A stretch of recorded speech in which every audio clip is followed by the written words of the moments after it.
عندك 3 حاجات تعملهم عشان تفوز على الاهلي في ماتش القمه اللي جاي. اولا انك تمسك امام عاشور وتخلي محمد شحاته في ظله، يعني تلعب محمد شحاته على امام عاشور مان تو مان طول الماتش، ما تخلوش يسيبه، عشان لو سابه امام عاشور اخطر لاعب في الاهلي حاليا وبيسدد من اي مكان وهو اللي بيجيب اجوان للاهلي في كل الماتشات.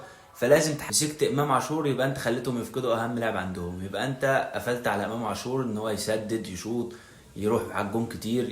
يبقى لازم محمد شحاته طول الماتش في مان تو مان مع امام عاشور. تاني حاجه عشان تكسب الاهلي لازم تلعب ضغط عالي، لازم تخلي الاهلي في نص ملعبه اكتر الوقت، ما تخلوش يطلع بالكره سهل، ما يتحركش في الملعب براحته، ما يباصيش براحته في الملعب، لازم تضايقه في الملعب. تالت حاجه عشان الزمالك يكسب الماتش لازم اللعيبه تبقى مركزه، عارفه هم رايحين يلعبوا مين، رايحين ياخدوا ال3 نقط، مش رايحين يلعبوا وخلاص، مش رايحين نقدم ماتش وخلاص، لا احنا رايحين ناخد ال3 نقط من الاهلي ونكسب الاهلي. اضمن لك لو انت قدمت الضغط العالي مظبوط على الاهلي ومسكت امام عاشور مش الماتش كله، معظم فترات الماتش انت هتبقى محجم الماتش، ماسك الماتش ليك، انت اللي مستحوذ بتلعب كوره وانت اللي تفرض اسلوبك على الاهلي وهتكسب الماتش.